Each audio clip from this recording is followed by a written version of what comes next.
Mohamed Sanu was traded to the Patriots from Atlanta for a second-round pick. The way that the Patriots season's going, this is looking like it's going to be pick 63 or 64. The Patriots clearly look like the best team in the NFL right now. So that's probably going to be a low second-round pick. Not too big of a surprise. The Falcons season is circling the drains. They look like a complete mess. The offense isn't too bad, but the defense is a disaster. The team's practically quitting on Dan Quinn. So it only makes sense for the trade-off. And this was, second-round pick might have been a little high for Mohamed Sanu for the Patriots to give up, but I think this is a good trade for both teams. The Falcons get more draft capital. They need to kind of remake this roster a little bit. They're probably going to get a new head coach next year, maybe a potentially different defensive scheme, depending on who they hire as their head coach. So getting an additional second-round pick is huge for them, regardless if it's at the end of the second round or not. But this is huge for the Patriots because as dominant as they have been, their offense, especially at receiver, is pretty thin. They've been relying very heavily on Julian Edelman, and he's been banged up.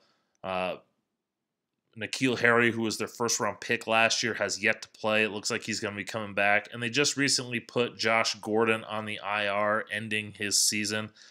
So to get Mohamed Sanu, who's a very good player, he's not an all-pro level player. He might, maybe not even a Pro Bowl player, but he's a very talented receiver. This is going to be huge for the Patriots. His skill set and the way he's utilized is perfect in this scheme. He can play inside, he can play outside. He's a very good route runner. He's got good size. And so he's going to work that short to intermediate route, a lot of those timing routes, a lot of those option routes, and that's perfect for the Patriots. I think this is great because it releases some of the necessity on Julian Edelman. He's still going to play, but they're going to not have to rely on him for a bulk of their offense, so they can maybe reduce some of his workload, and that could help him maybe get back to 100%.